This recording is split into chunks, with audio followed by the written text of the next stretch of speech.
society, increasingly this tiny little clique, the tribe or the brotherhood as I call them, have been able to orchestrate the major events and therefore the direction of the world on a global scale, and a scale that beggars belief. What I've already said is staggering to the perception of life that most people have, that we're encouraged to have, that we are programmed to have. And I feel a bit like the cow who walks in the field, and you've got the herd of cows in the field there, and they're munching away, and their reality is that every now and again the big truck comes and it takes a few of them away, and wherever they think they go, I don't know, another field, on holiday, whatever. And then this other cow comes into the field and says, hey, you got to listen, or you won't believe what I've just found out. You know when they put those cows and some of us in that truck and they take us away every now and again, they're not taking us to another field or on vacation. What they do is they take you down to this big building, and they slit their throats and they bleed them dry, and then they cut them up and they hang them on hooks, and then they put them in little packages and put it in the supermarket, and then them humans come along and buy us and eat us.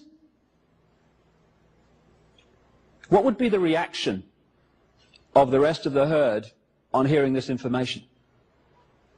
You're crazy, man.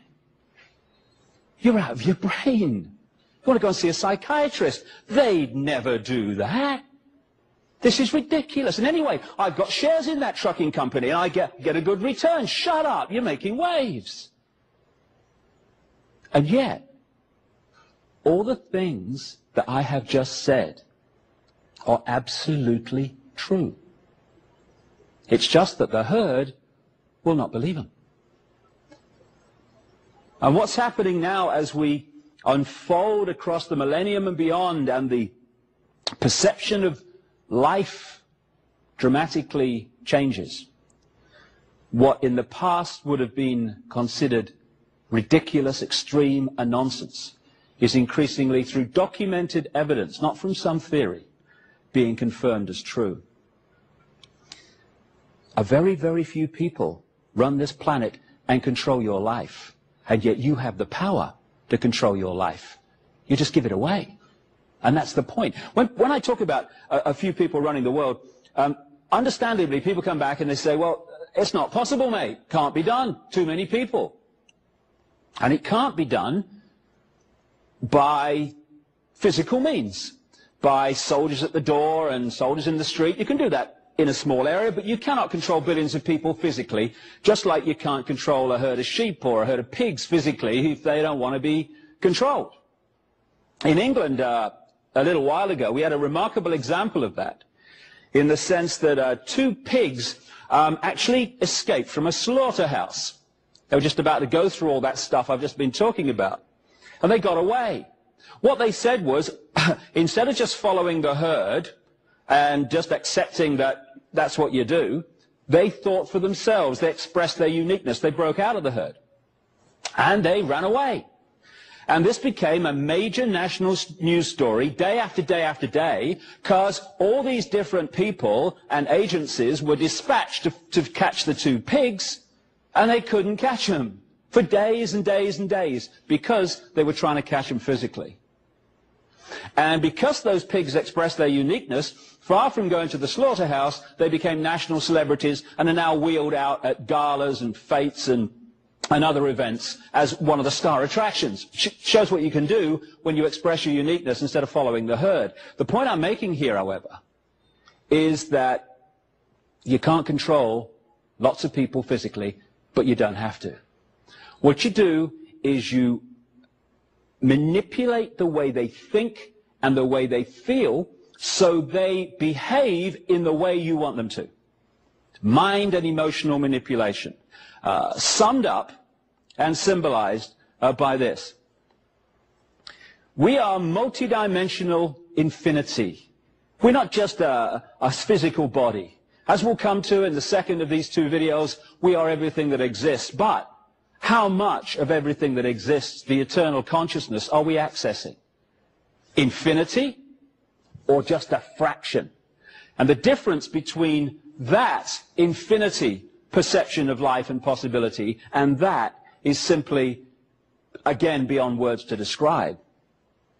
So the idea has been, over thousands of years of this manipulation, to turn unique aspects of infinity into a tiny, tiny eggshell of consciousness with a tiny, tiny perception of its own potential to control its own destiny. And once you do that, you create the herd mentality. And the herd mentality can be summed up by what we see all the time in a herd or a flock, whatever you want to call it, of sheep. If you look at how sheep are controlled all over the planet every day, it's through this. It's because sheep are put in that symbolic eggshell so that they don't think for themselves, they just follow the one in front. So, most of the sheep every day, and I've seen it, remarkable sight it is, where the farmer arrives with the sheepdog, and there's this whole kind of group of sheep, hundreds of them in the example that I saw once in England. And they're all munching away and no problem. And then suddenly, when the farmer arrives, one or two of them start to walk. Just one or two. Ba, ba, ba, ba, ba, ba, ba, ba. And it's like flipping Exodus. Hundreds of them just follow the one in front without thinking. No? Well, do I want to follow the one in front? You know, what do I feel today? Maybe I want to go over there. No, no, ba, ba, ba, ba, ba. And then you've got the tiny few who don't immediately succumb to that and follow that and concede their uniqueness to that, and they're given the extra dose of fear by the sheepdog. Row, row, row. Oh, all right then. And that four-letter word, fear, is what controls the world. Fear, fear, the manipulation of fear. So what you have are two states of being that get hundreds of sheep exactly where the farmer and the sheepdog want every day. And those two states of being are ba, ba, ba, ba, and fear, which gets the few to do the same. Staggeringly, we may find watching a group of sheep like that funny. Oh, come on, Ethel, come and look at these sheep. They're so stupid. And yet, the human herd, because that's what we've become, has out-sheeped the sheep. Because we have actually dispensed with the sheepdog. We police each other. It has become a crime to be different. Anyone who's different from the norm gets ridicule or condemnation. Instead of expressing and welcoming and encouraging and glorying in the unique contributions we all have to make, we condemn them or ridicule them. Now this is not just navel contemplating. It is fundamental to how a few have controlled the world for literally thousands of years. It is fundamental to how a few have controlled the world for literally thousands of years. And unless we break this, they'll go on doing it. What it means is that all you have to do to control the direction of the world and control literally billions of people is to set the norms in society. What is considered right and wrong, moral or immoral, sane or insane, possible or impossible. And once you set those norms by controlling the education system, crikey, education system, crikey, what a word.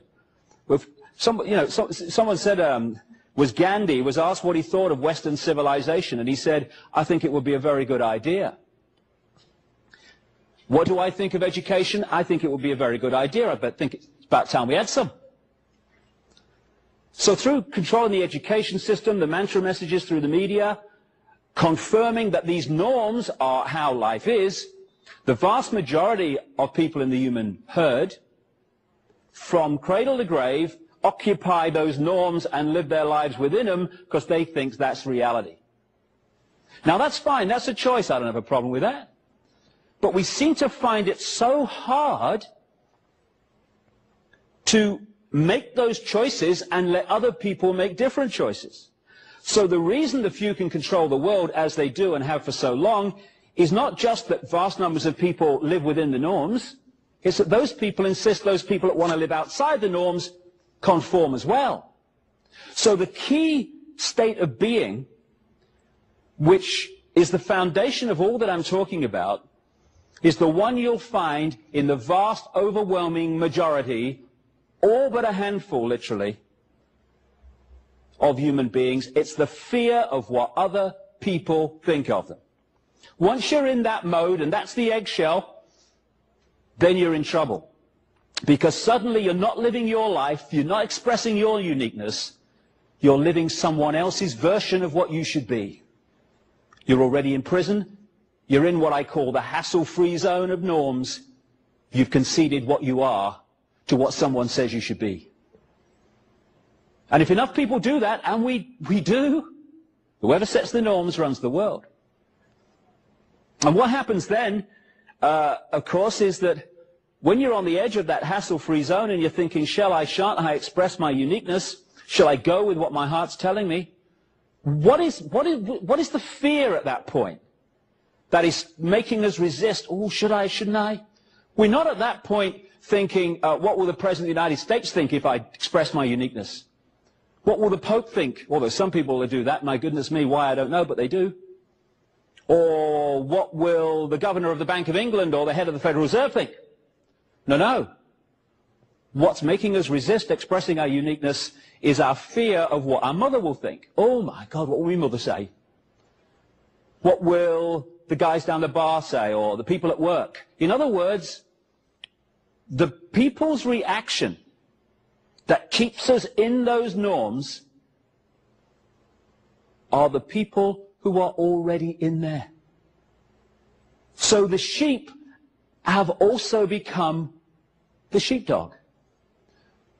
The police have also become the police. The inmates of the prison are also the prison warders. Now this combination, I repeat because it is so important, this combination means that whoever sets the norms in society runs the world. If, and the big, big if we concede our uniqueness to it and insist that everyone else does the same. And then when the norms are set, different aspects of the herd are played off against each other. So religions have been created, and we'll get into that because it's remarkable how the religions which fight each other and conflict with each other actually come down to the same people. Same story too when you look into it. So they play different aspects of the herd off against each other. Religion is played off against religion.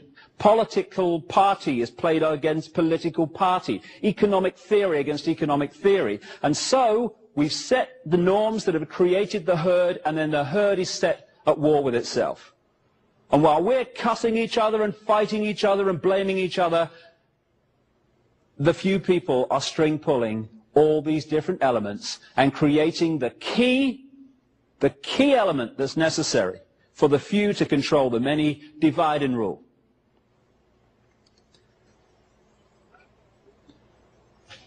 So when I'm going through this story, I'm not kind of getting into, and I don't want to get into, it's them. What I'm talking about here is because of us. Without us, none of this stuff will be possible, which is great news because we can uncreate it in the period we're going through now.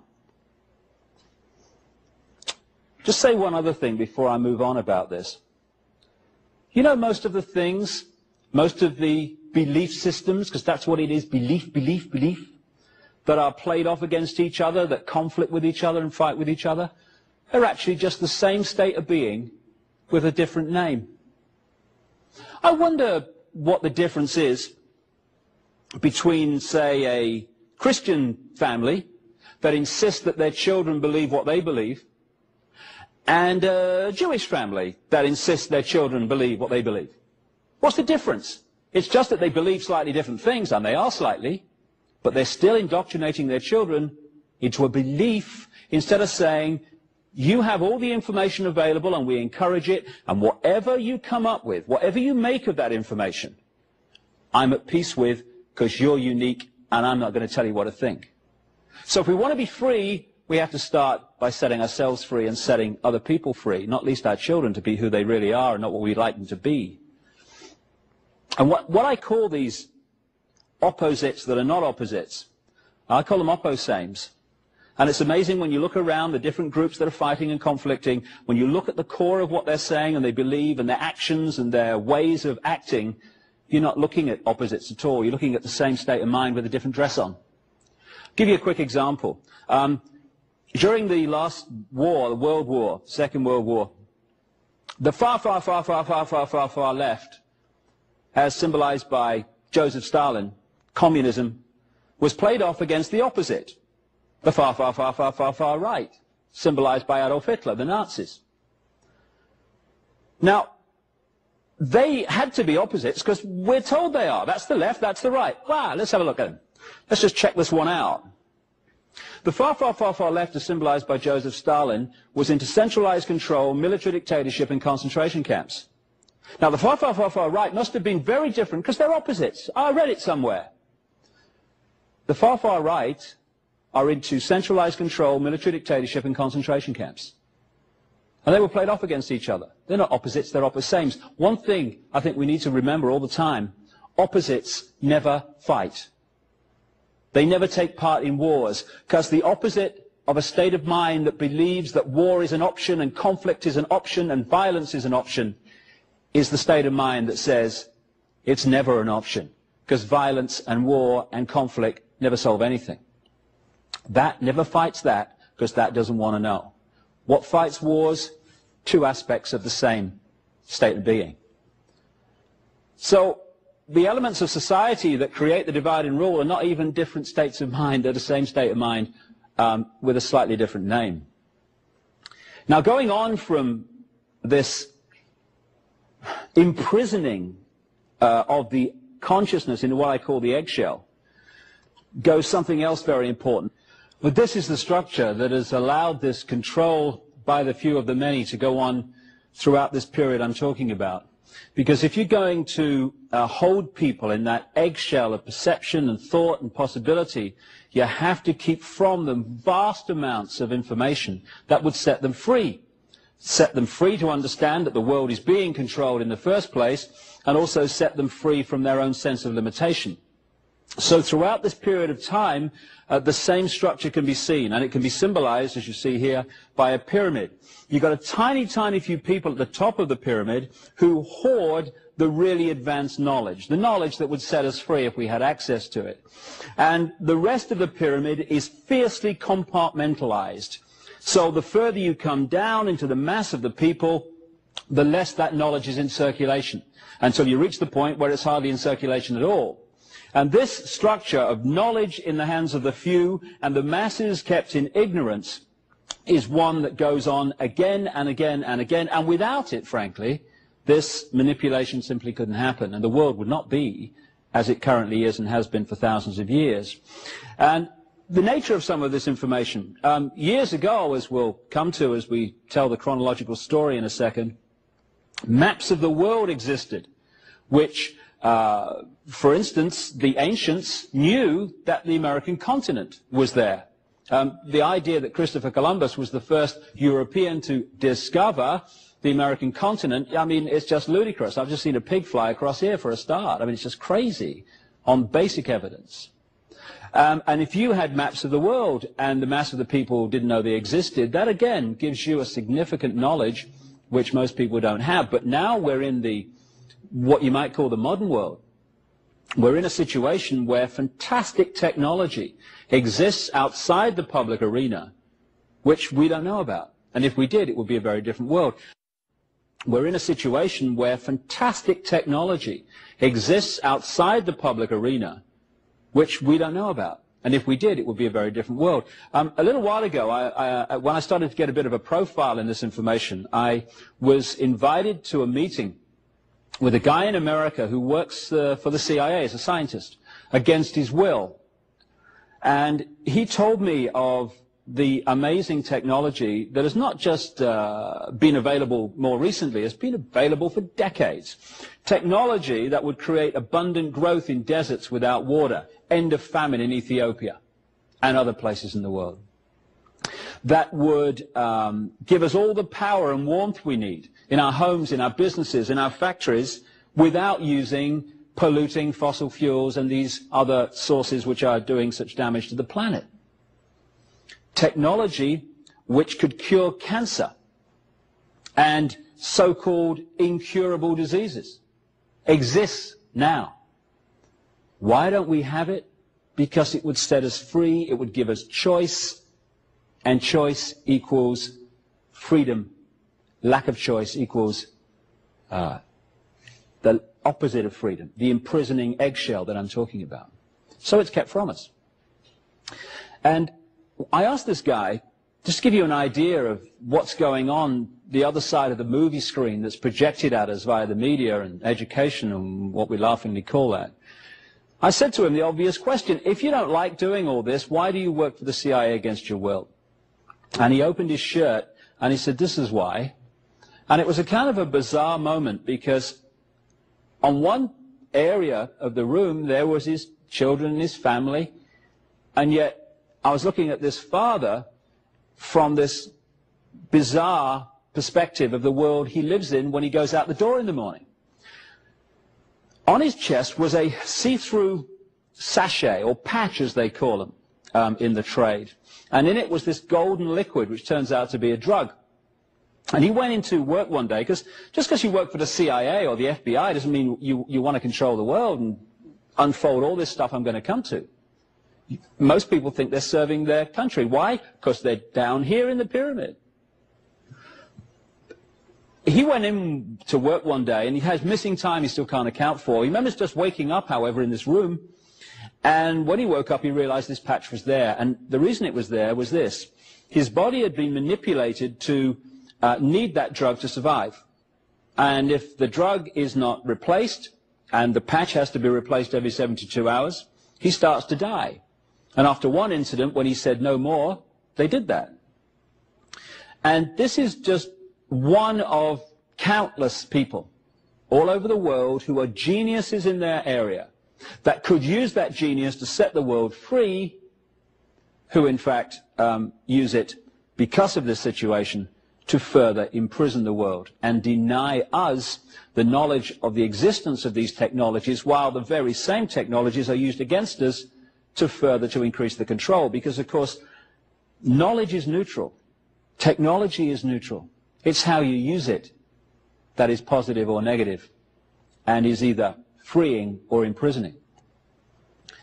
So I got to the point, particularly in a book called And the Truth Shall Set You Free, where I'd in very great detail highlighted the structure of how the world is controlled today. And later on in this 2-video series, I'll get into that. But then you look at it, and you look at the scale of the structure and the detail of it and the way it works and the way all these different apparently unconnected institutions are actually connected, and you say, well, this could not have been put together in a few weeks, a few years, a few decades. So when did this thing start? And you go back. I got it comfortably to the time of the Crusades and the period that a lot of so-called knights organizations appeared, around the 1100s, 1200s, that kind of period, and into the 1300s. Very comfortably back then. Keep going back. And eventually you're into thousands of years BC before you can pick up the thread of where this thing came from. And then you start to look at some of the great mysteries of the ancient world and ask a few questions, because conventional history says that we are at this time at the cutting edge of human knowledge. There was never any society or civilization in the past, or what we call the past, that was here or in advance of here. And in fact, the ancients were like primitive and didn't know much. Well, who built these then? The pyramids at Giza and some of the other great structures of the ancient world, which are mathematically, geometrically perfection. Who built them? Bill and Ethel in the tent. I mean, who did it? Then you look at some of the other, this is Easter Island. I'm sure I know someone looks like that. I'm sure I know someone that was designed on. But this is, again, thousands of years ago. And them hats there are apparently 10 tons. Be interesting, wouldn't it? How did they get them up there? You know, you imagine it, can't you? Come on, Bill, bit more, left, right. Was done by high intelligence. No one knows where they came from. All the pyramids. Look at this. This is in Peru. Now, this has been done by an axe and chisel, isn't it? Look at the perfection of the way that stone is fitted into the rest. Can't hardly get a piece of paper between it. Thousands of years ago, this was done by a primitive people. Oh, aye. Places full of pigs flying. Look at the size of this in Peru. You know, again, all right, Bill, bit heavier this time, to the left. Fantastic knowledge created these things in the ancient world. This stone there in the center is one of 3 weighing 800 tons, called the Trilithon, in a place called Baalbek, in what we now call the Lebanon. Thousands of years BC, that was built. And those 800-ton blocks had to be moved at least a third of a mile. Primitives did that. I read it somewhere. It must be true. He had letters after his name, the guy that said it. This is the Nazca lines in Peru again, on the Nazca Plains. There you have a situation where in the ancient world they scored away the top surface to reveal the white underneath. And amazing depictions of birds, insects and animals were created in this way. And some of them were only discovered in terms of what they were when we rediscovered, and I emphasize the rediscovered how to fly in this century. Because some of these things can only be seen from 1,000 feet, apparently. So there's a bird, and here's a spider. Again, the Nazca lines. How did they do that, these primitive people all over the world? Because they were not primitive. In the sense that there was a group within ancient society that had amazingly advanced knowledge. And that's the knowledge that's been hoarded and passed over to the few into the modern world that is still used to control us and always has been used to control us. And it's amazing. You know, people talk about prophecy. Well, here's a confirmation that prophecy is absolutely fact and not some myth. On an ancient hillside, or not an ancient hillside, but a hillside with an ancient depiction of something on it in Devon, in England, here's an incredible prophecy of thousands of years later, the arrival on Earth of Bill Clinton. Bill comes into this in many ways. Sorry, my eyes are watering. It's all right. Cameron's looking a bit pale as well. But Bill Clinton, again, President of the United States, as we'll see, all this stuff about, you know, Monica Lewinsky and all that stuff is actually obscuring what Bill Clinton's really involved in and what he's really connected to. Because, again, we're watching day after day a smokescreen and an illusion behind which the truth is. So, in the ancient world, there were people with fantastic knowledge. Where did that knowledge come from? I put this picture up just to emphasize the nonsense of how the idea that extraterrestrial life doesn't exist, how ridiculous it is. There are billions of stars in this universe. Apparently, estimated, I was reading, 1 billion in this galaxy. How many galaxies in the universe? That's just the physical universe. What about all the other parallel universes? What we call creation is alive with life. And yet it's become a situation where you're ridiculed if you talk about extraterrestrial life over the years. You know, you get people saying, hey, he thinks there's other life in the universe more intelligent than me, you know. And you think, darling, I've seen a cup of coffee more intelligent than you. But the point being that to say that in this amazing mass of life, in this galaxy alone, that life as we know it has only evolved on this one tiny little planet in this one solar system. That's credible. Oh, yeah, scientists say that. And yet to say there must be life elsewhere on the law of averages alone is to be, oh, he's a bit strange. He believes in extraterrestrials. But when you look dispassionately at the evidence, and that's the point, if you come into this stuff with a belief to defend, might as well go and watch The Price is Right, because the belief will defend itself. And that's the point. If you come into this stuff with a belief to defend, might as well go and watch The Price is Right, because the belief will defend itself. If we let the information lead us rather than the preconceived idea, it takes us into some very interesting areas.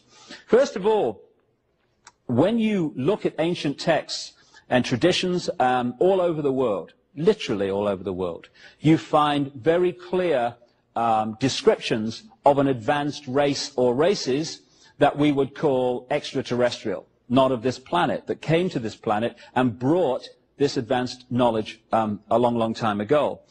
Some of the most famous examples of this are what have become known as the Sumerian texts or tablets. They were found in what we now call Iraq in the last century, about 1850. There's thousands of them.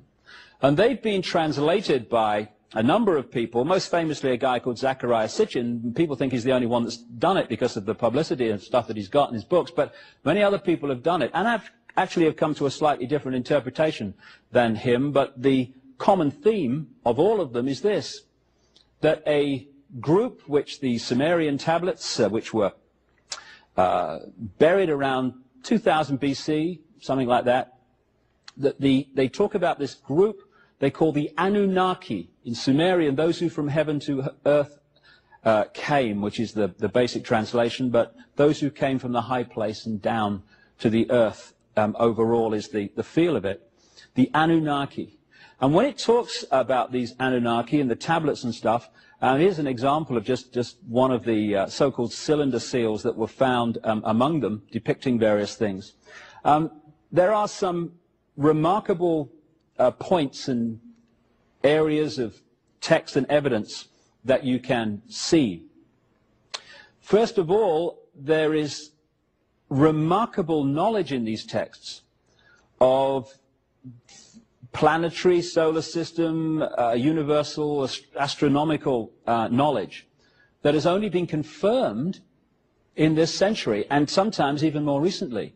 In the text, for instance, they describe what Uranus and Neptune look like in a way that's only been confirmed in literally the last few years. They depict the solar system with planets that have only been found in the last century and the 20th century. How did they do that?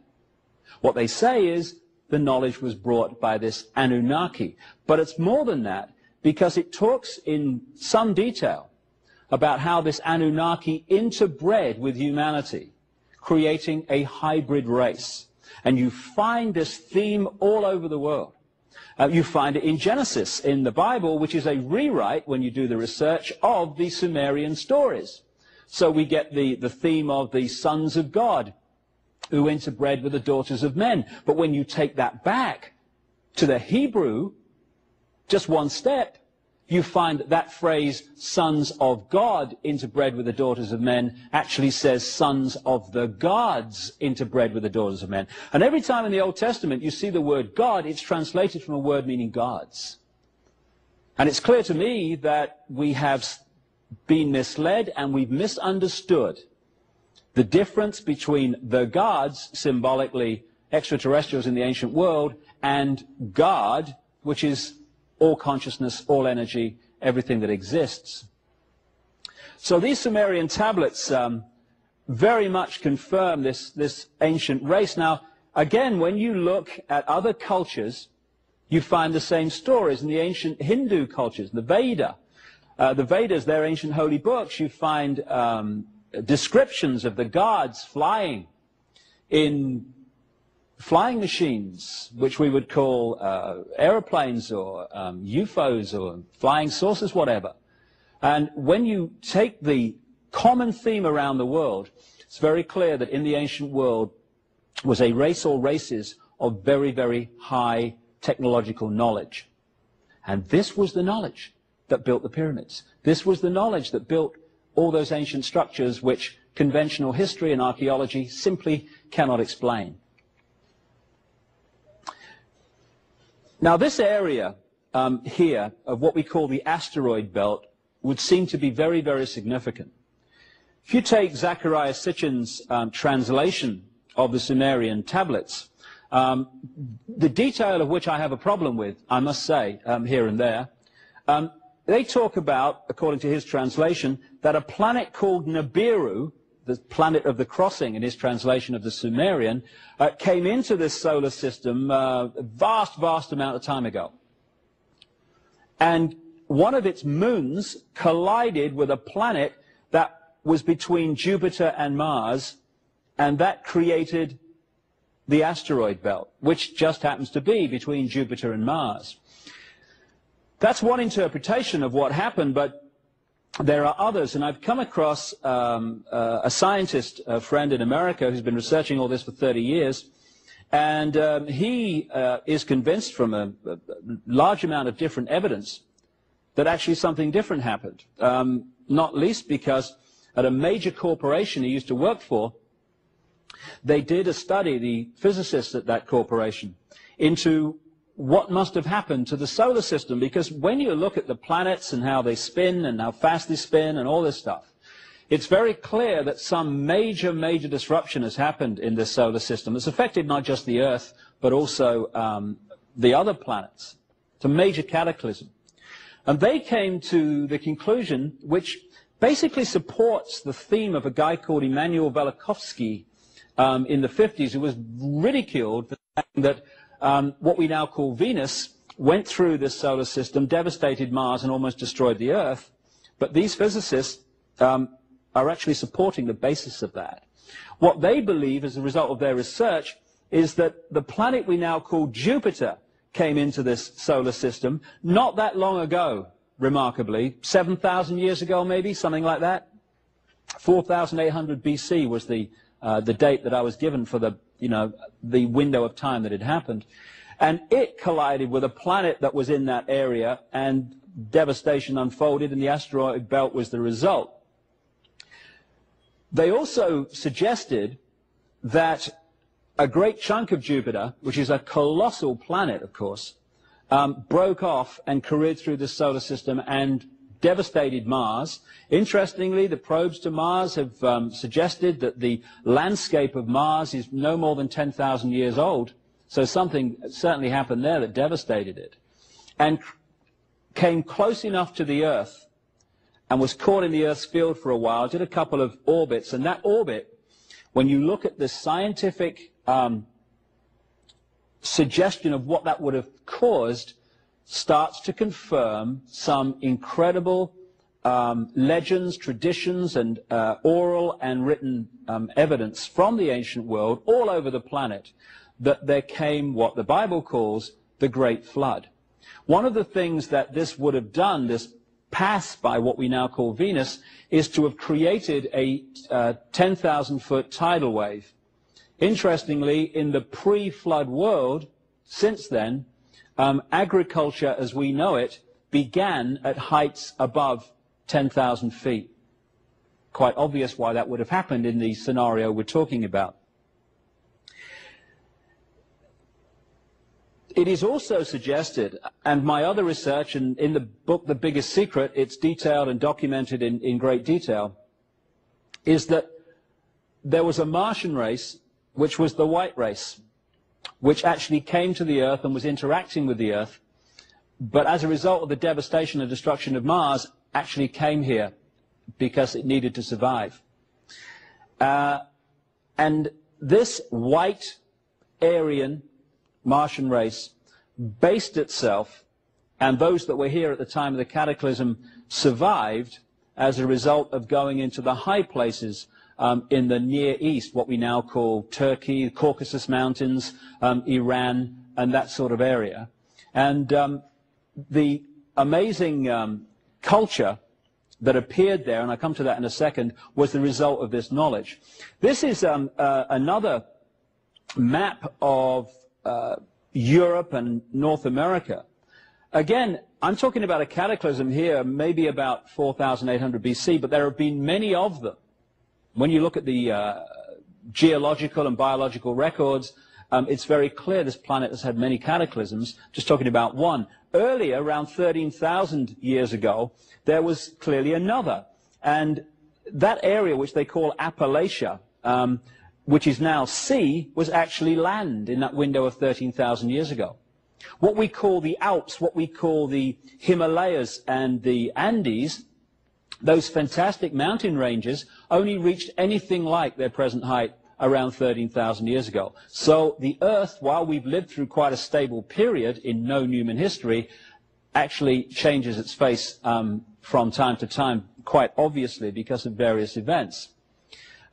Atlantis was supposed to have been one of the ancient cultures back in the ancient world which had this advanced knowledge and was destroyed by cataclysm. And again, this is a theme all over the world when you look at the ancient texts and oral traditions of this land of high technology, of high knowledge that was destroyed by cataclysm. And so once this cataclysm and cataclysms had unfolded over this period of time, 13,000 down to 7,000 years ago, that kind of window, a number of them, that great ancient civilization of knowledge, what the ancients called the Golden Age, was wiped from the face of the earth, and we started again.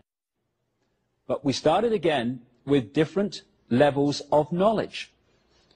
Among the survivors of these upheavals were the mass of the people who survived, or the representatives of them, who were still in ignorance, and then again there were the few who had the knowledge. So it all started again. Same structure, and we've moved into the modern world where we're now at a point where we were a long, long time ago before these cataclysms wiped that civilization from the face of the earth. So what we're looking at here is the area that they concentrated on, where the white race actually came out of, interestingly. When they're talking about the Martian race being a white race and actually focusing in that area of the world, the Caucasus Mountains, southern Russia, that area, Caucasus Mountains, down into what we now call Turkey and those areas around there, Iran, that's where the white race came from. The actually original name of Iran translates as land of the Aryans.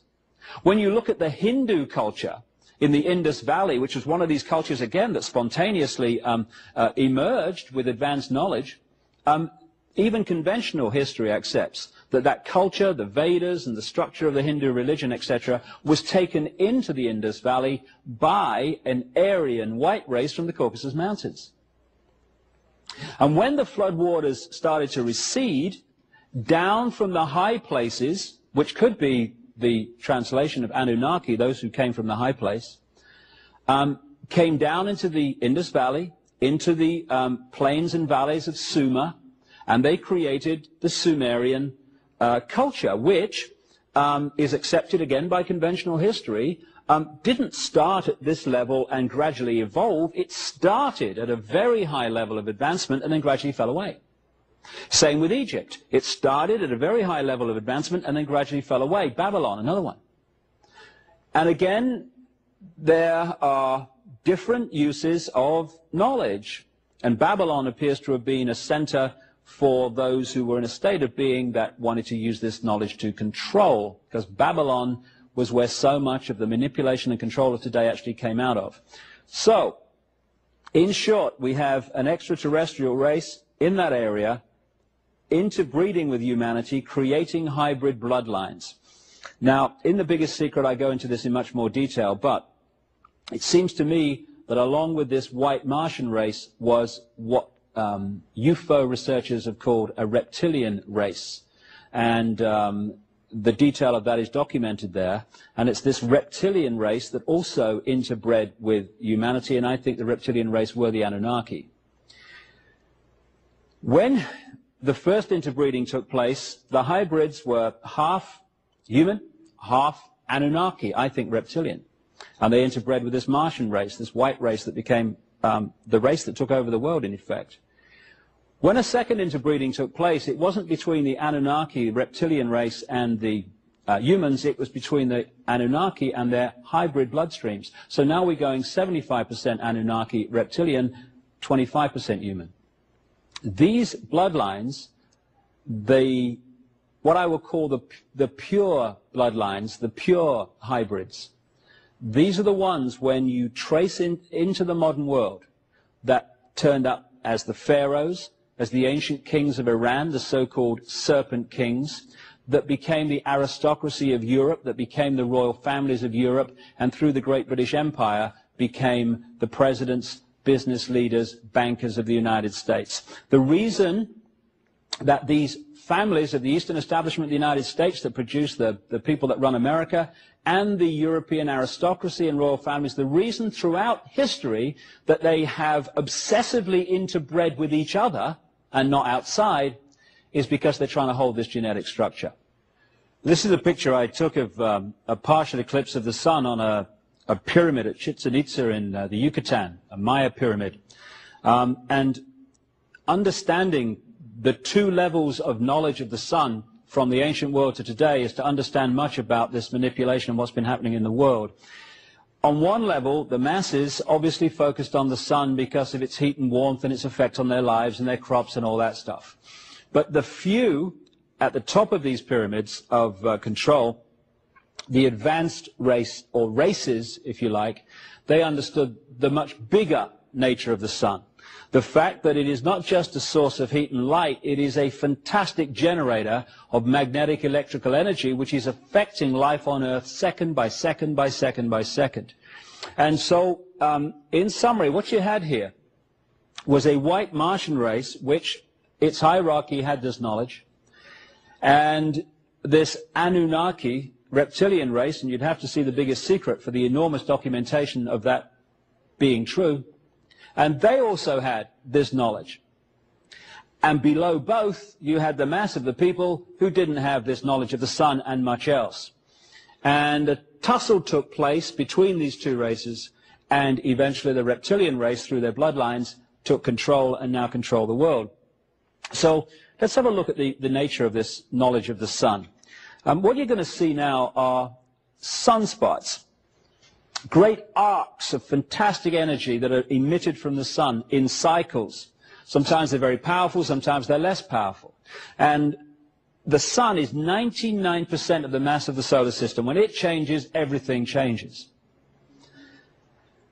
And a great example of what I'm talking about and how it affects us and how the ancients knew about this is a guy called Maurice Cottrell. Earlier on in his life, he did a lot of research into sunspot activity, solar flare activity, these projections of energy from the sun, and he found that they could be put into various cycles. Small cycles, medium cycles, great cycles over thousands of years. Later on in his life, he came across the Maya information left in Central America, the Yucatan, by the Maya people who picked it up from previous people, and again you go back eventually to this extraterrestrial race, or races, emphasis on the races, and they have put together a symbolic and mathematical structure that talks about cycles of human evolution, small cycles, medium cycles, great cycles. And Cottrell found, to his surprise, that these Maya cycles of human evolution corresponded, even over thousands of years, in remarkable synchronicity with his cycles of sunspot activity, projections of energy from the sun. He also looked at the various historical cycles and found that the rise and the fall of great civilizations like the Roman Empire corresponded to these cycles of sun energy.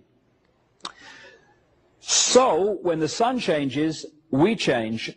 We are encouraged at some points to be open to more aggression or more this or more that. Now, if you know that, and you know that at certain times the mass consciousness is more likely to react in a certain way, then you know, as you're manipulating the world, when to have your wars, when to have your economic collapses. And this is why, as many researchers, not just myself, have established, that these events tend to happen in key years relating to sunspot and sun energy cycles.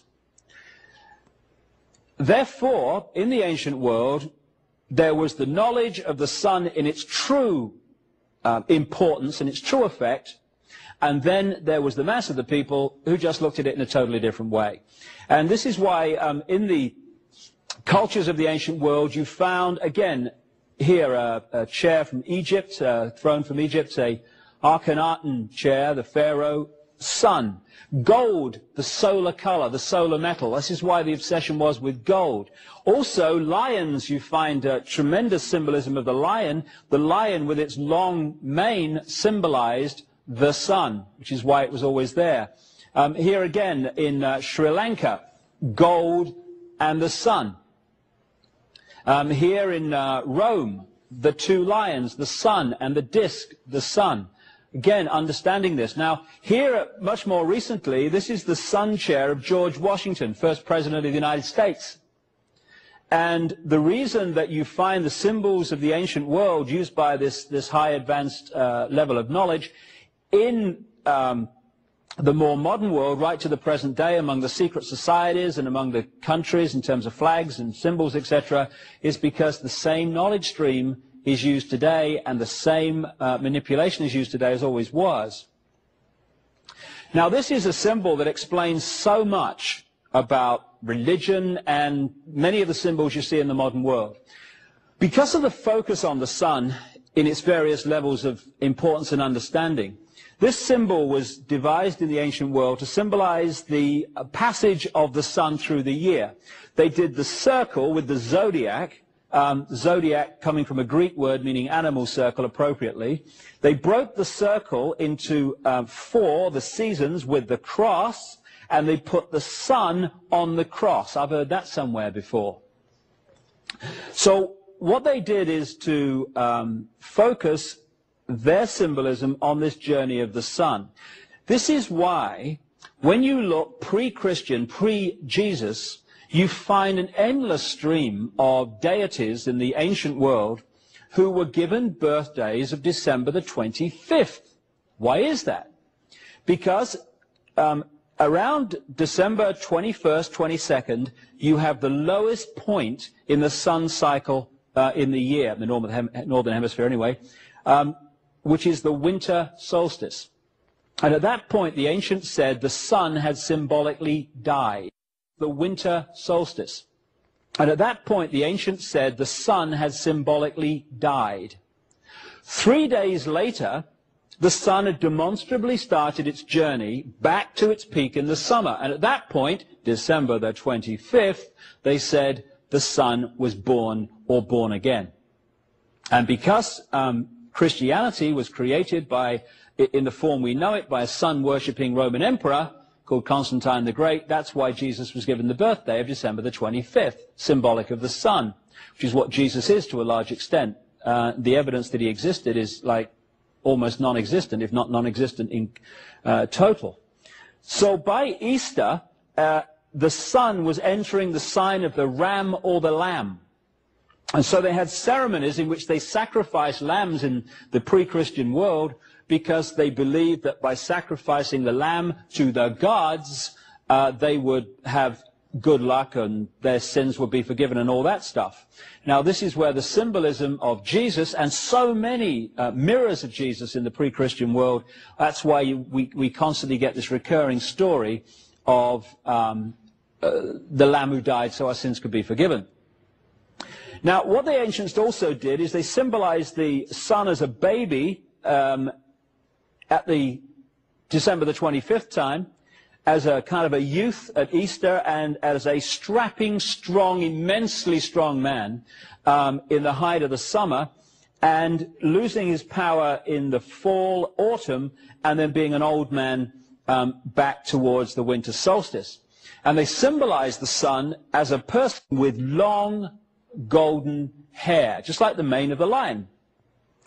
And so this is where the Old Testament story of Samson comes from. Samson. And what happened was they had him with long hair, big strapping man, the sun at the peak of the summer.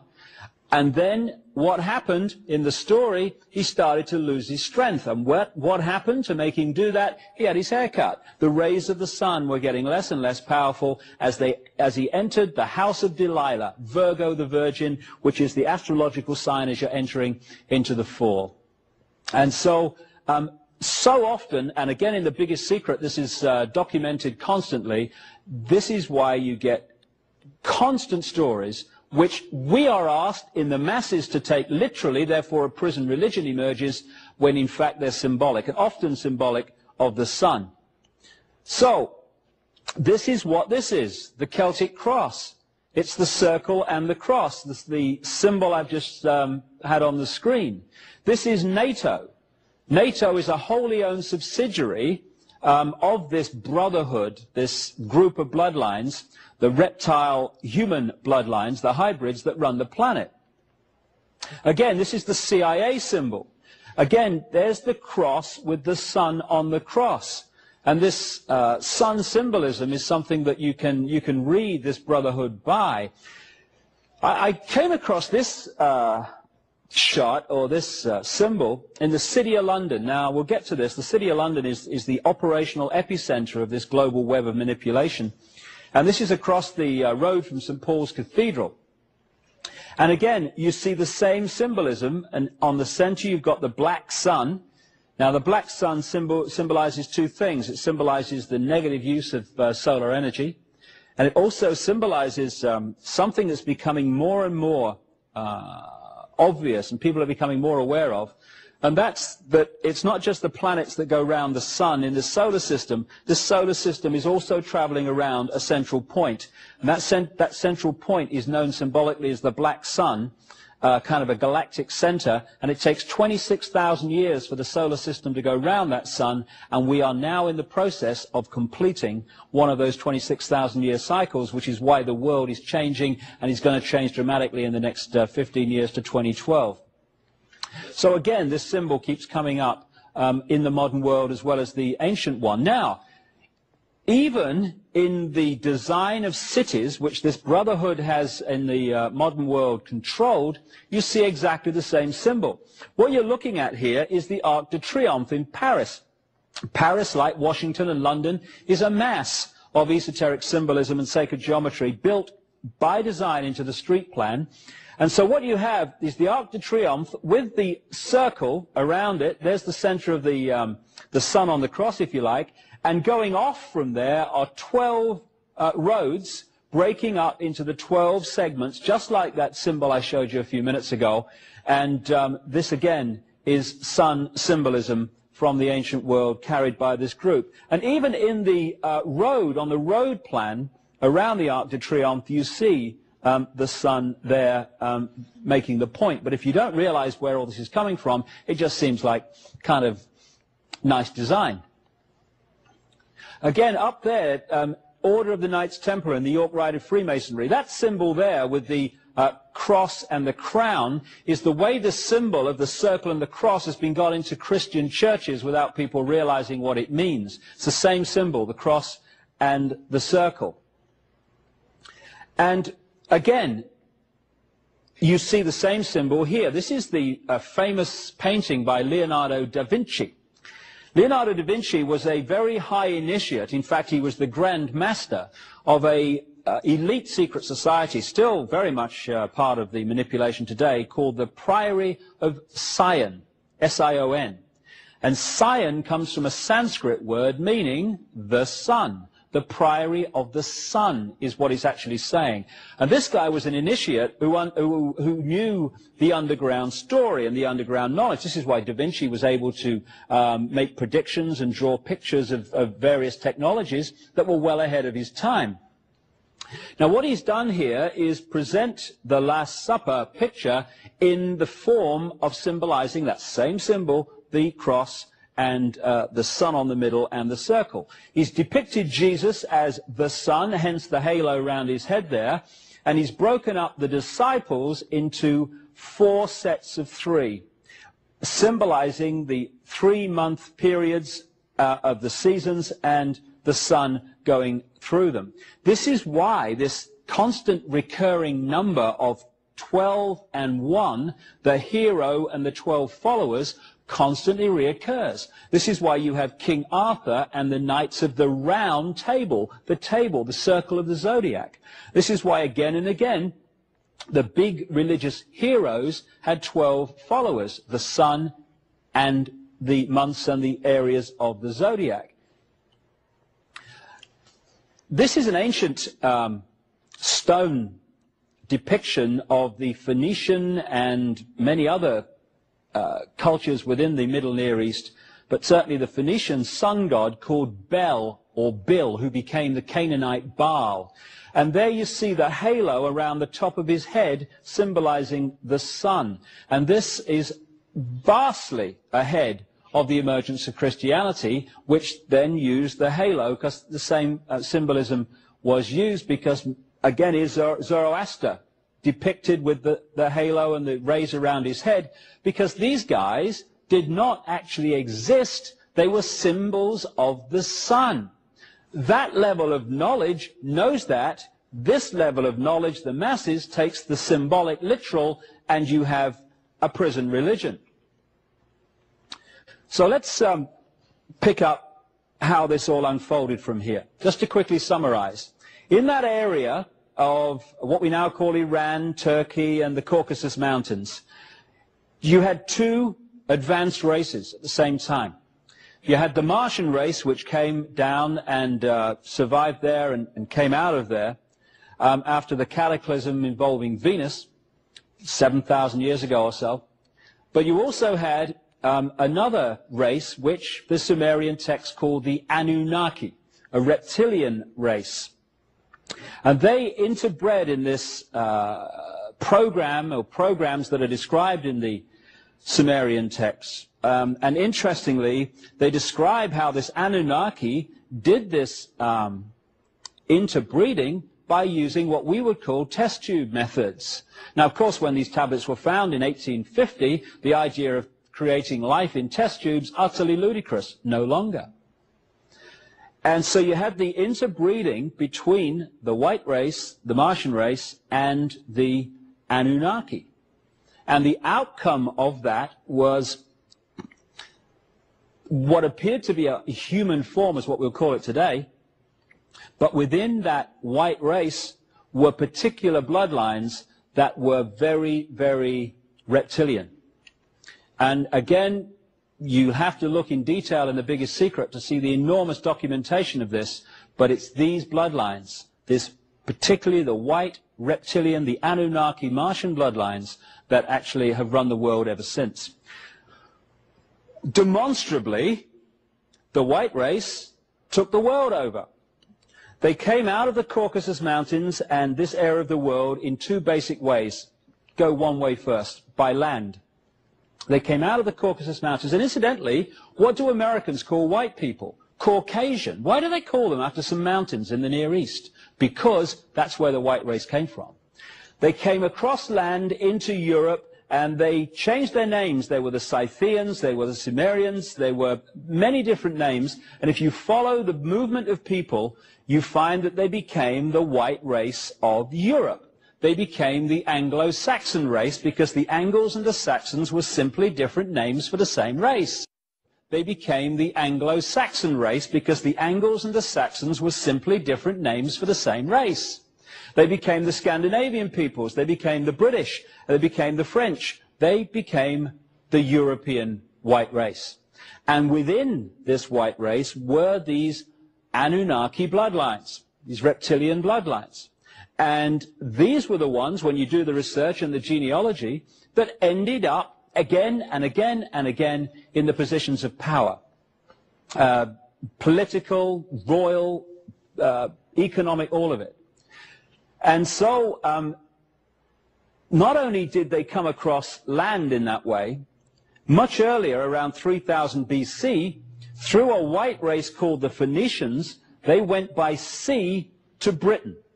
And what we call the British culture, which of course has had such an effect on passing on that culture to the rest of the world, is actually the Phoenician culture. It comes from the Near East. And the proof of that is endless. in the artifacts and the legends and the stories that have been left. For instance, what you see there in that depiction on the coin, an ancient coin, is a Phoenician goddess called Barati. And on the other side, you see the classic depiction by the British of their goddess, Britannia. And they are the same, because Britannia was Barati.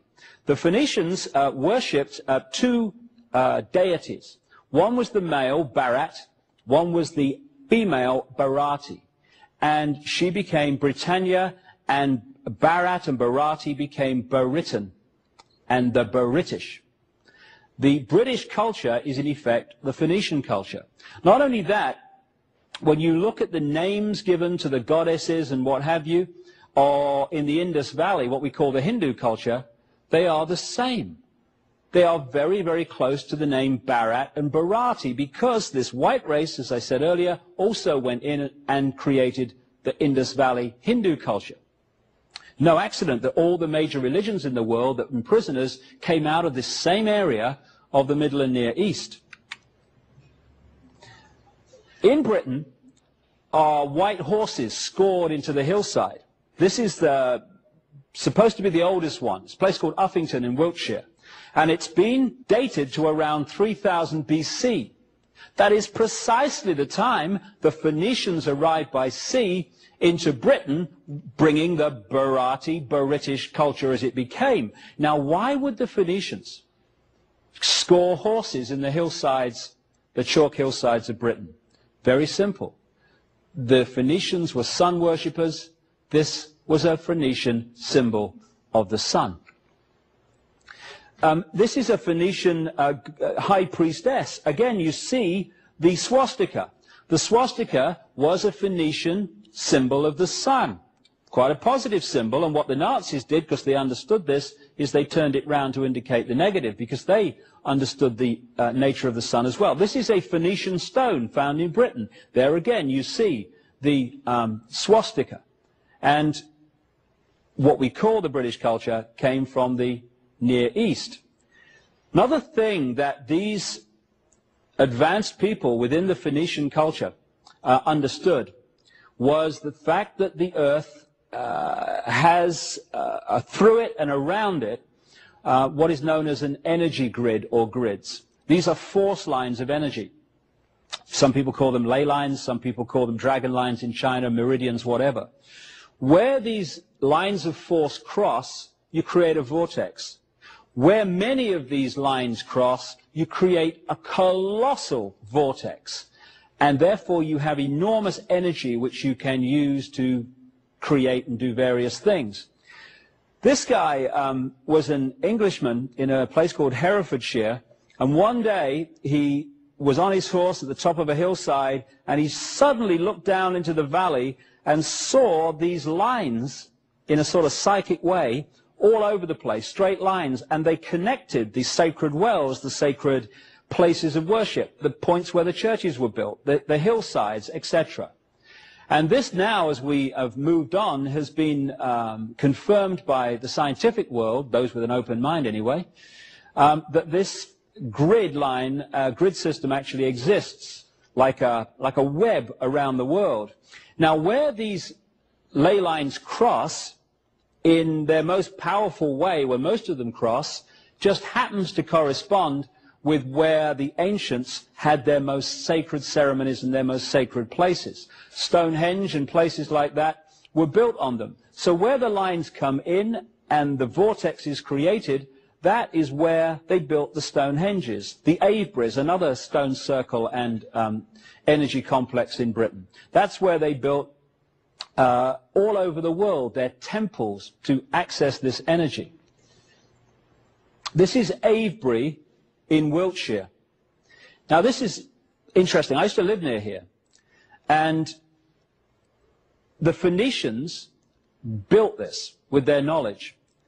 Now the Phoenicians, I would suggest, and the evidence is presented in The Biggest Secret, were originally a Martian race.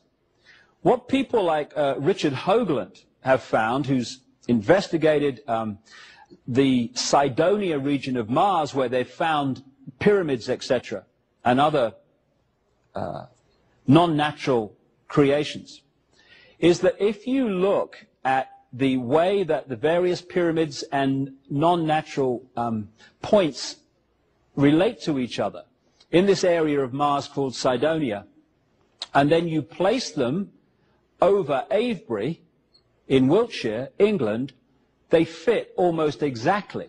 Avebury appears to be a mirror of Cydonia on Mars. Also, when you look at the background, there's very strong evidence that the pyramids in Egypt were built around 3000 BC, the very time these things were going up. And they built pyramids. What have they found on Mars? Pyramids. Also, as some scientific research has shown, when you put people in white bodies into sensory deprivation tanks, their natural rhythm is not the rhythm of the orbit of the Earth, it is the rhythm of the orbit of Mars. And a scientist friend of mine said to me once, after I first met him, he said, you know, there's a point in the world where on one of these magnetic grids systems called the Hartmann grid, 12 of these meridian lines cross at the same point and go down in the Earth. Amazing place. I said, where's that? He said, a place called Avebury in England. The ancients knew this. This is Silbury Hill, the biggest man-made mound in Europe, right next to Avebury. This is Stonehenge. It's one of the crop circles down the bottom there, or the crop formations, 125 circles I think there is in that. These ancients, coming from this advanced knowledge, this is Tara in Ireland, all over this area of Britain. This is Glastonbury Tor, not too far from Avebury and Stonehenge. And then you come to the pyramids of Central America, the Yucatan. Why is the basic culture and the stories and the beliefs and the building methods of Central America, South America, the same as Europe? Because when you follow this research, you find that the Phoenicians not only went to Britain in the ancient world, they crossed the Atlantic also. Phoenician artifacts have been found in Brazil, for instance. And what could well be Egyptian, certainly Egyptian or Oriental artifacts, have been found in the Grand Canyon. The reason that the stories and the beliefs are so similar, almost exactly the same, in the American continent as the European continent, when they weren't supposed to have met, is because it was taken from across the Atlantic into the Americas by this white race. Babylon, I mentioned earlier, was very important. It was in Babylon that a large number of these reptilian, human, reptilian, Martian, whatever you want to call them, reptilian white bloodlines focus themselves. And in Babylon, they created the structure which can be found in every religion, because they understood if you got a certain structure and called it a religion, you could imprison the human mind. And so when you look at the religious belief and structure and stories of ancient Babylon, you're looking at the ancient stories that followed. For instance, where have you heard this before? Nimrod, the father, and Tammuz, the son, were the same. Father-son. And then you had Queen Semiramis, who was the mother, the virgin mother of Tammuz. So in Babylon, vastly before Christianity, you had Nimrod, Tammuz, Semiramis. Father, mother, son. The Trinity. And Nimrod was symbolized in many different ways. And one of the ways he was symbolized was as the eagle looking both ways. And what you're looking at there is a symbol of modern Freemasonry. The symbols of the modern secret societies that control the world to this minute are the symbols of ancient Babylon and this period where it all, this area of the world where it all came out of. Incidentally, another aspect of Nimrod died with a lamb at his feet, was put into a tomb, and when after 3 days they pulled the stone back, there was no one there. I think I've heard that somewhere before too. This is another sun god who didn't exist, called Mithra. This is another sun god who didn't exist, called Mithra. in Persia, Rome, and in Mithra. Artifacts have been found even in Britain. And what did they say about this guy, Mithra? He was born on December the 25th. He was born to a virgin mother. He died so our sins could be forgiven. They brought gold, frankincense, and myrrh to his birth. And that they called him the vine. They called him the Lord, the shepherd. All the things you see in the New Testament, you see said about Mithra, and where the Roman Catholic Center is now, the Vatican, on that site, they found Mithra artifact, because it was a place of Mithra worship. And Mithra ran right up into the Jesus period, and they basically changed the name of Mithra to Jesus, and we had another religion. What they said about Jesus on the right there, and what they said about Horus, the son of God of ancient Egypt, was identical. Because Nimrod, Tammuz, Semiramis in Babylon, when these reptile human bloodlines took over the culture of Egypt, which had been started by the white race, the Phoenicians, they just transferred the same story and called it different names. So Nimrod, Tammuz, Semiramis in Babylon became Osiris, Isis, and Horus in Egypt. And again, right across the world, in different cultures and different eras, you see different names for the same deities. There seems to be a mass of names, very confusing. In fact, they're different names for the same deities. The cross is supposed to be a Christian symbol. It's not. It goes back as far as history goes back. This is a standing stone with a cross.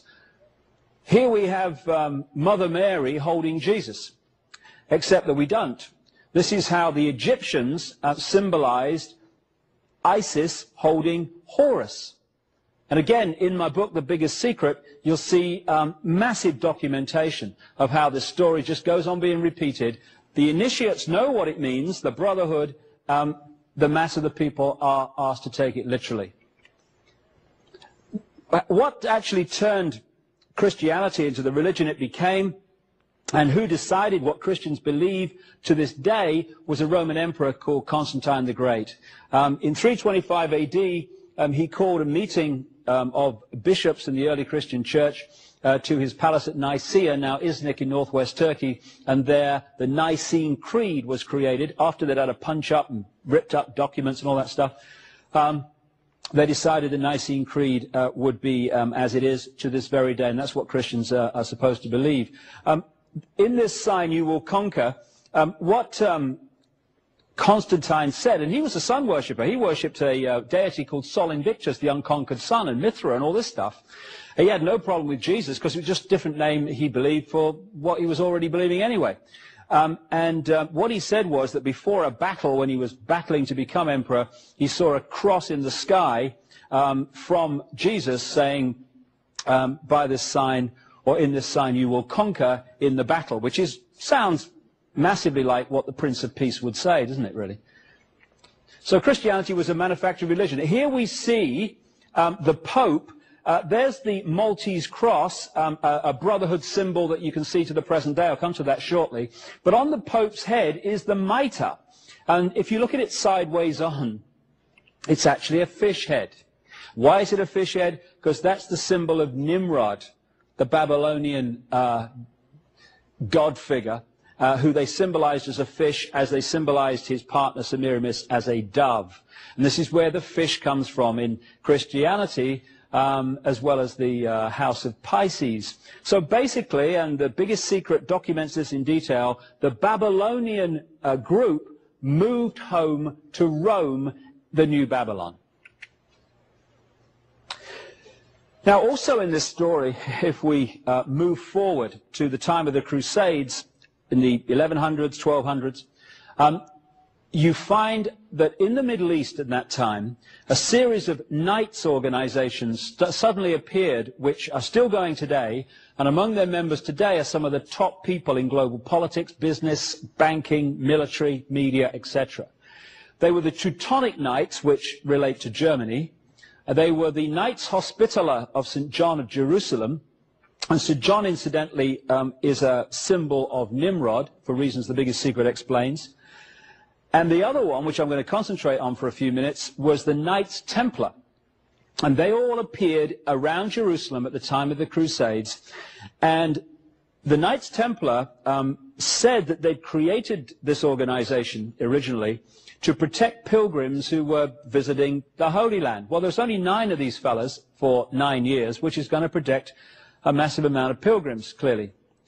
After they'd parked themselves in Jerusalem, right next to what we now call Temple Mount, the so-called scene of Solomon's temple. But when you look at the background of Solomon, there is no evidence he existed outside the Old Testament, and every syllable of Solomon means the sun, another symbol.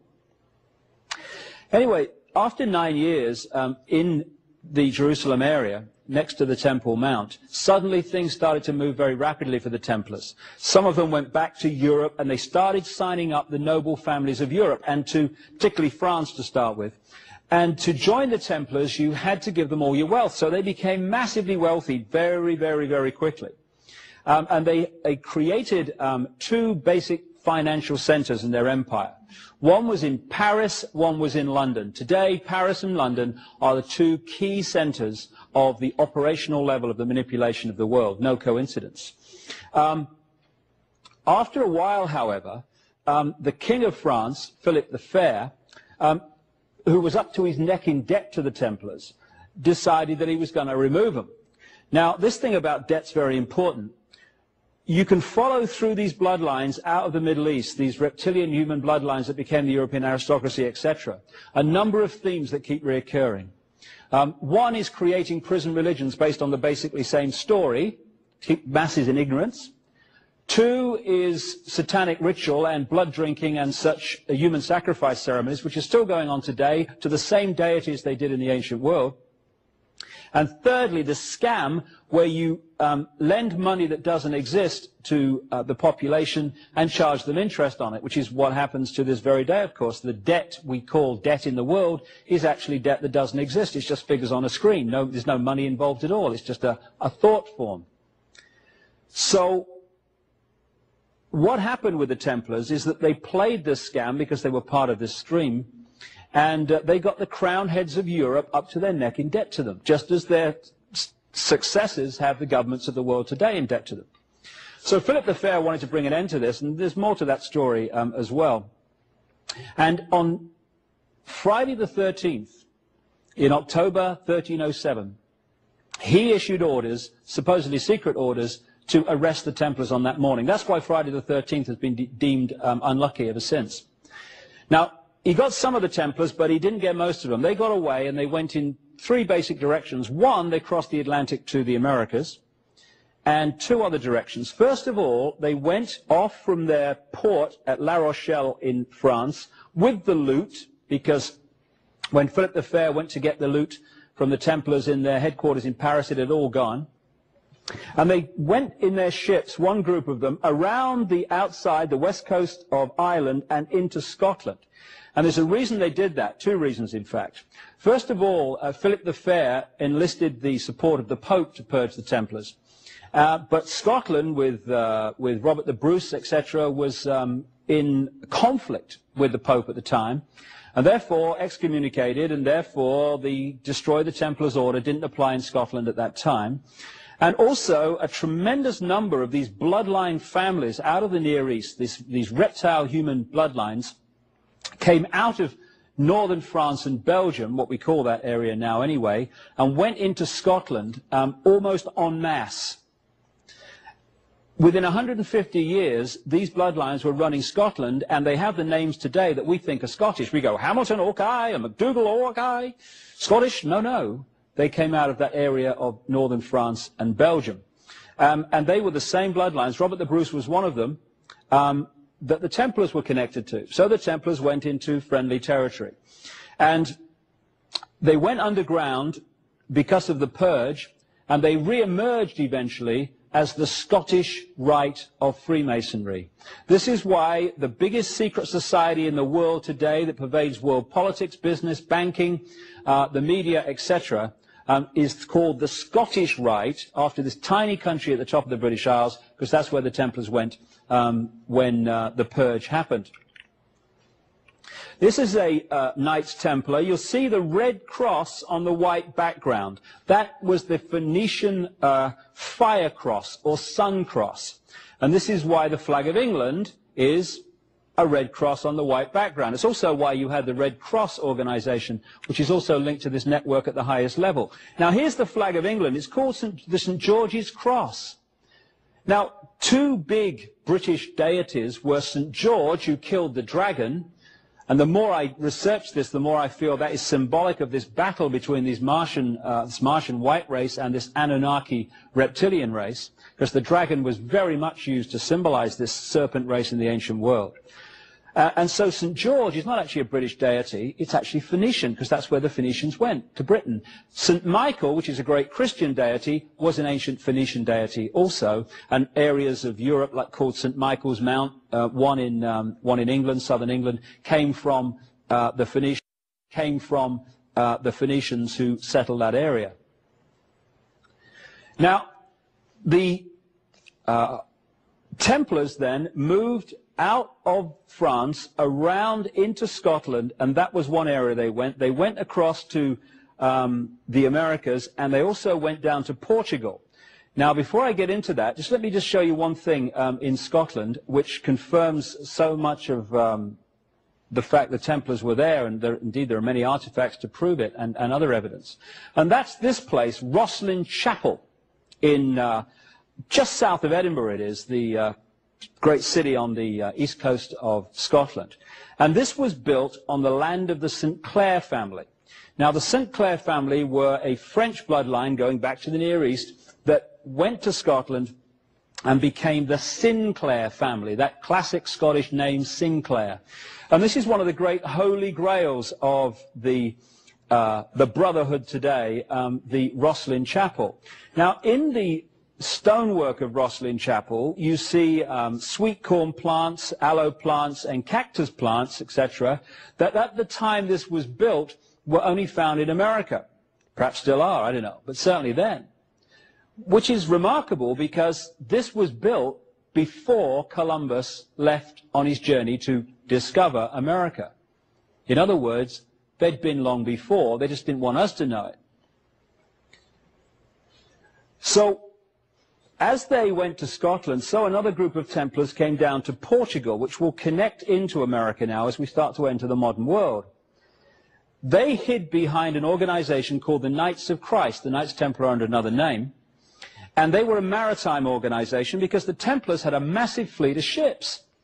And actually they flew on their ships the flag of the Skull and Bones, which is become known as the Pirates' flag. It was the Templar flag, which is why the Skull and Bones is still a symbol today of this brotherhood. And one of the Grand Masters of this Knights of Christ, the Templars under another name, was a guy called Prince Henry the Navigator. And he had access to maps of the world that the general population never had because of this pyramid, knowledge, ignorance. This is significant because the father-in-law of Christopher Columbus was a sea captain close to Prince Henry the Navigator. So Columbus was not looking for India when he found the Americas. He knew basically where he was going because the maps already existed. Because this unfolding agenda has a time scale, not least through the sun cycles, etc., it means that although they knew the Americas existed, the point had come in the agenda where it had to be officially discovered and therefore occupied by the European races. Now, Christopher Columbus, his name wasn't actually Columbus, his name was Colon. Why did they call him Columbus? Because in the various, not just religious, but other historical texts, you see the codes and the code names that the initiates would understand that the general population do not. I mentioned a few minutes ago that the symbol for Nimrod was the fish and the symbol for Queen Semiramis was the dove. Columbus means dove. In French today, colombe actually still means dove. And the Romans in the Roman Empire worshipped a deity called Venus Columba, Venus the dove. Both Venus and the dove were symbols of Queen Semiramis, this deity. So that's where he got his name Columbus. But there's more actually to look at in terms of this. Because 4 or 5 years after Columbus found that part of the Americas, down the Caribbean, etc., another guy left Bristol, England. And Bristol comes from Barati, that's where the name evolved from, the Phoenician deity. His name was John Cabot, and he discovered what we now call North America. Conventional history has not put Columbus and Cabot together, but you can do, not least through the research of a Freemasonic historian of great reputation called Manly P. Hall, who points out that Columbus and Cabot both operated in Genoa at the same time, and both were connected to the same secret society network. And within a few years, 4 or 5 years of each other, one finds one part of the Americas, the other finds another part of the Americas. Just a coincidence, nothing to worry about. What was actually happening was the time scale had come to take over America, and it moved on after that. So Columbus was a front man and a knowing one. There's one other group that came out of this Near East, which it is vital to talk about. And it relates actually to Columbus too. We've seen how one group of peoples moved by land across from that Caucasus, Turkey, Iran area, and across to become the white races of Europe. We've seen how the Phoenicians went to Britain much earlier than that, 3000 BC. But there was another group which came out of the Middle Near East and parked themselves in Venice, in northern Italy. And these Phoenicians became the Venetians. And they created a maritime, because they were a maritime nation, the Phoenicians, and financial empire out of Venice. And that financial empire was based on lending people money that didn't exist and charging interest on it and funding both sides in wars. Now, within these white Phoenician bloodlines, yet again, were these reptilian bloodlines, these Anunnaki bloodlines. And again, you'll have to refer to the biggest secret to see the enormous evidence that this stuff about the Anunnaki and the reptilians is correct. While they were in Venice, this group of Phoenicians Anunnaki became known as the Black Nobility because they started creating titles for themselves and taking over titles that already existed. And they got this nickname, the Black Nobility. Now, some of the so-called Jewish banking names of the world today, like the Warburgs, not actually Jewish at all, because they came out of this group in Venice. The Warburgs, who were fundamental in creating the Federal Reserve, the so-called Central Bank of America, which is privately owned from people in Europe, the Warburgs were called the Abraham del Banco family in Venice, and they became the Warburgs when they moved up into Germany and Europe. So eventually, this black nobility in Venice moved north through Germany and centered themselves in Amsterdam. In 1688, one of this black nobility called William of Orange was manipulated onto the throne of England as William III. With that, this whole shebang moved across and created its epicenter in London. So at that point, those bloodlines that had gone much earlier through the Phoenicians into Britain and those that had come cross land and also through Venice actually came together in London. It was William of Orange, a few years after he became king, who signed the charter that created the Bank of England, and the central banking system was created. It was after that time that the City of London financial district became the center of global finance.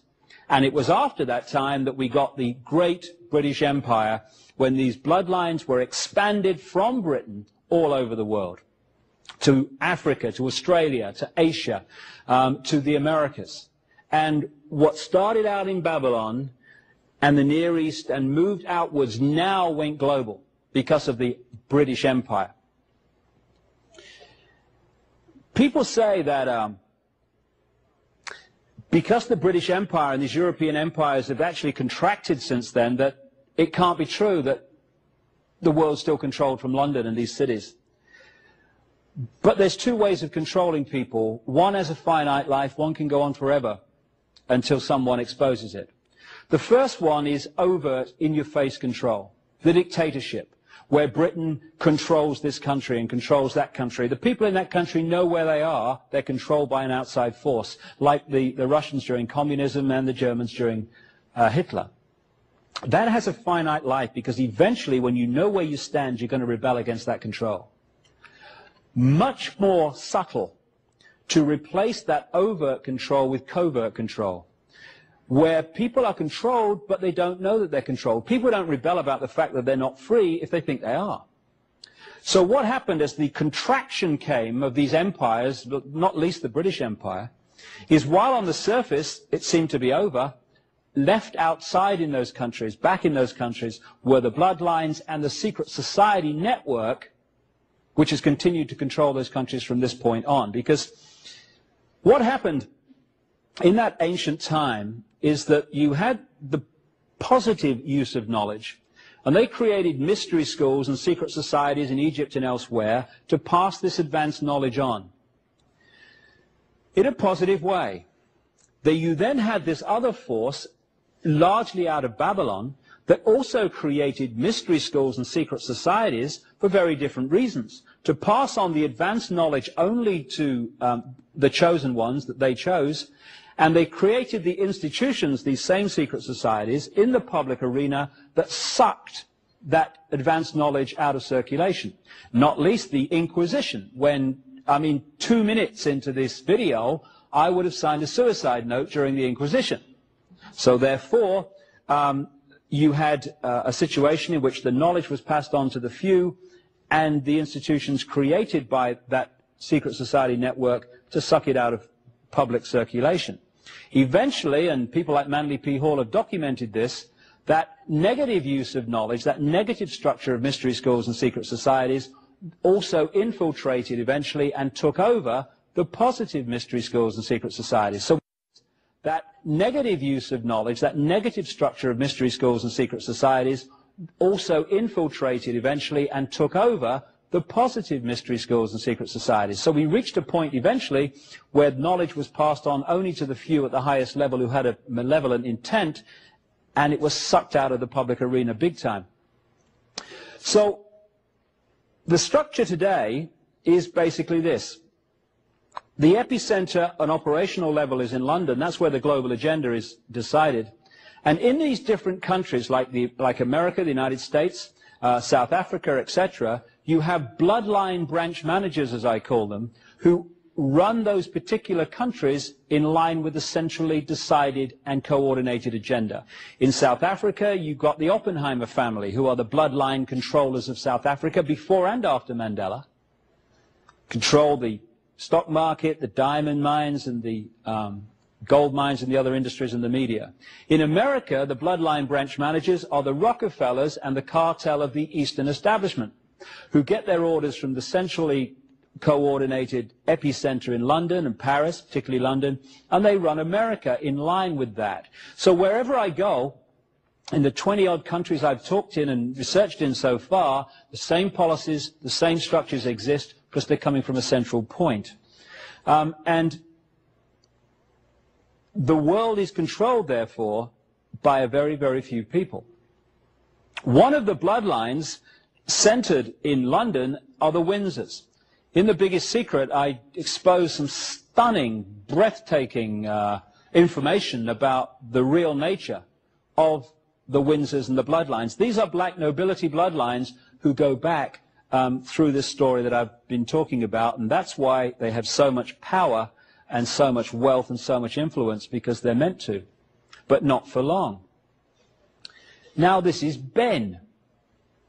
Everyone knows that the founding fathers believed in freedom in America. Well, some of them might have done, but some of them didn't. Because what happened in 1776 and afterwards, when America to this day believed it was becoming an independent nation and free, what happened was that overt control of the Americas through the colonies was replaced by covert control. America has never been free of Britain's influence and control to this very day, and it's about time it was. And people like Benjamin Franklin, and I document this in detail in The Biggest Secret, were agents of British intelligence and the British Crown. This guy was parked in Paris as an ambassador in Paris, and he spent tremendous amounts of time in London. More than that, I said earlier that one of the common themes of these bloodlines through history is blood drinking, satanic ceremonies, etc., human sacrifice. That's what this guy was into. He was one of the top Freemasons in America. He was a member of key Freemasonic lodges in France, which created the French Revolution, like the Nine Sisters Lodge, and he was a member of a really elite secret society and satanic human sacrificing, blood drinking operation in Britain called the Hellfire Club, run by a British government minister called Sir Francis Dashwood, and who built underground chambers in his estate at Wickham, north of London, to do the sacrificing and stuff. That may sound amazing, but just a little while ago in the British newspapers, this story broke. Again, while Benjamin Franklin was fighting for freedom for the American colonies, he parked his bum in London. And he lived in a place called 36 Craven Street near Trafalgar Square. Well, they've just been renovating that to turn it into a Benjamin Franklin museum. And bingo, they found 10 bodies underneath the floor, 6 of them children, and they've dated them to the time Benjamin Franklin lived there. They've said, oh, he must have been into body snatching. When you link it to his other activities, I think there's probably another explanation. Thomas Jefferson, again, one of the aristocratic bloodlines from Europe, and a guy who was a member of the Rosicrucian secret society and other esoteric secret societies that carried this knowledge. He just didn't tell anyone else about it. He also owned 200 slaves, Thomas Jefferson, while writing that every man is created equal. Slight contradiction there, I feel. Maybe we're all equal unless you've got a black face. And so when you look at the presidents from the very start, this is George Washington. Again, another of the aristocratic bloodlines from Europe that became presidents of the United States. When I'm talking about these same bloodlines taking over Europe and then through the British Empire taking over America and other countries, I'm not kidding. When you do the genealogical research, you find some remarkable statistics. Since George Washington became president in 1789, and including him, every single American presidential election has been won by the candidate with the most British and European royal genes. And that comes from Burke's Peerage, the Bible of aristocratic genealogy on the planet, based in Britain. We've had, at the time that I'm speaking these words, 42 American presidents. 33 of them are genetically related to England's Alfred the Great and Charlemagne, the most famous monarch of France. Way back, he became monarch for the Holy Roman Empire. Of the 42 presidents, 19 have been genetically related to England's King Edward III, who has thousands of blood connections to Prince Charles. And then you look at Bill Clinton. Bill Clinton's a kid from Arkansas, we all know that. Not connected to any bloodlines, just kid off the street, made good, because anyone can become president in America. I know, I read it somewhere.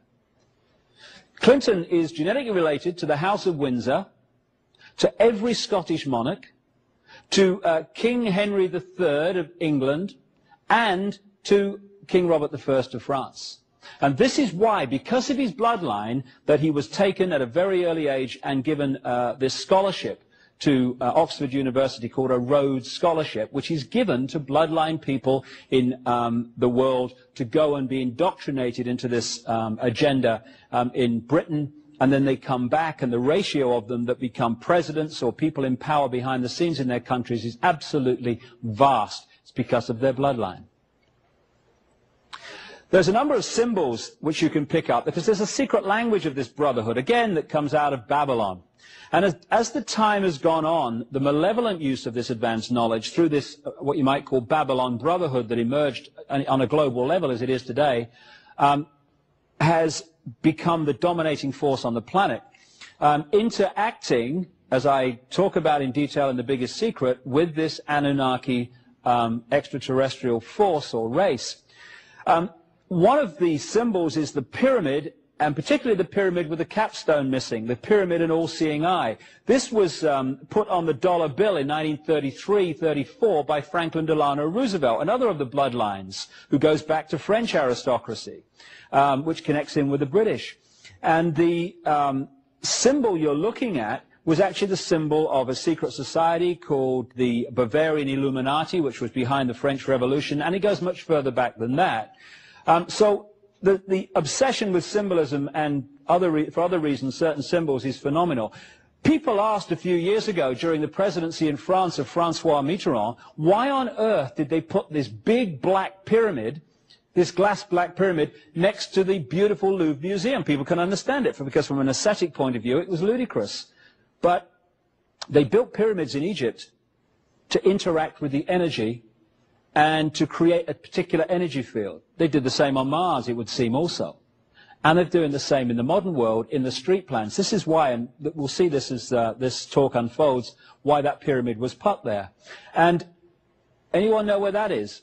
Many people in America will. It's Dealey Plaza.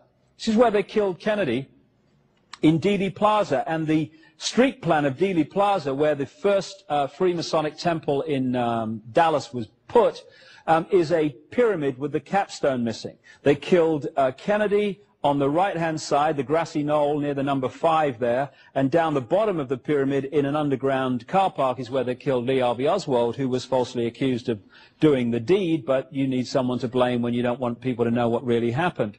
And we'll see as this unfolds, and we'll talk about the Diana situation and her murder in Paris, the obsession with ritual and symbols is unbelievable, and it's one way of reading this brotherhood. The key brotherhood signature is the lighted torch. This comes from an ancient legend which goes back to the Watchers, or Anunnaki, the extraterrestrials. They were also called the Watchers in some ancient texts. And the legend was that some of these Watchers gave knowledge to humanity, or a certain section of humanity.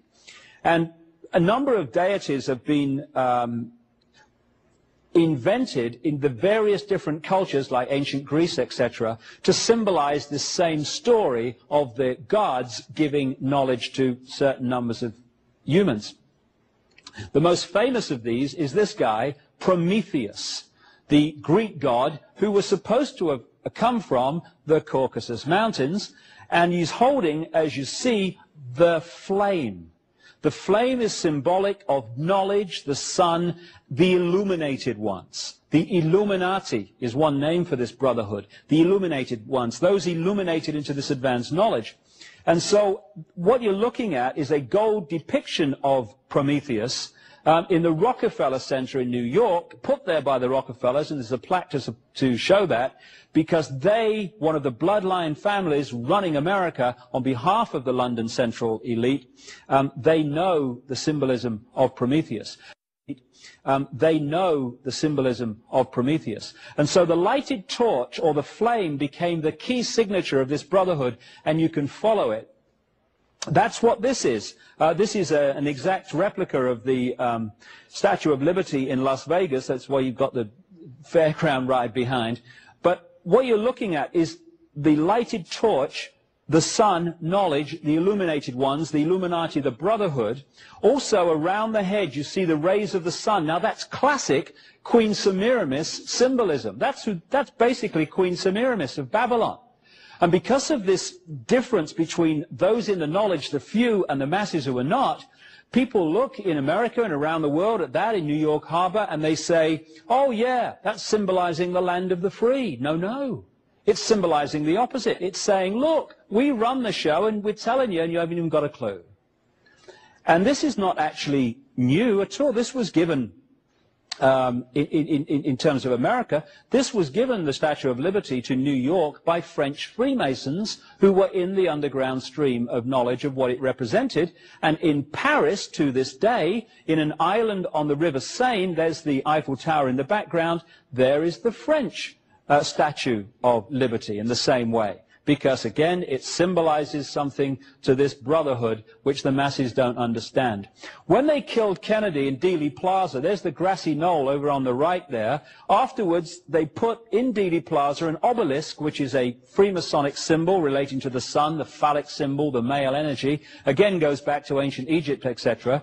And at the top of that, after they killed Kennedy, they put a depiction of the lighted torch, because that is the Illuminati brotherhood signature saying, "We killed Kennedy, and we're telling you," and you don't even see it. What did they put on Kennedy's grave? To this day, the lighted torch. They call it the eternal flame, but it's their signature saying, "We killed Kennedy, and we're telling you," and you're not even bright enough to see it. But of course, if you don't understand the story, we're not being told, how can you see it? It just seems like the eternal flame, a positive thing. It's not. This is Paris. There's the Eiffel Tower. That is an exact replica, put there in the late 80s, of the torch held by both the French and the American Statue of Liberty. What is that? Where is that? That stands on top of the Pont d'Alma tunnel in Paris, almost on the spot underneath where Diana was killed in the car crash, and that has become the shrine, if you see the flowers there, to Diana, exactly as planned. And what have they put on the island where they buried her, or claimed to have done, at Althorpe Park in Northamptonshire in England, on the Spencer estate? They put the lighted torch, the signature, "We did it." And we'll talk about that a little bit more in a second. There we go on the dime, the lighted torch, the Illuminati. What they also do is create street plans that have all these symbols in them. And when we get to the next video, I'll pick up that in Paris, take it into Washington, and talk about a stream of other things that relate to the basic structure I've already described. And I'll relate it to the assassination, because that's what it was, of Diana, Princess of Wales.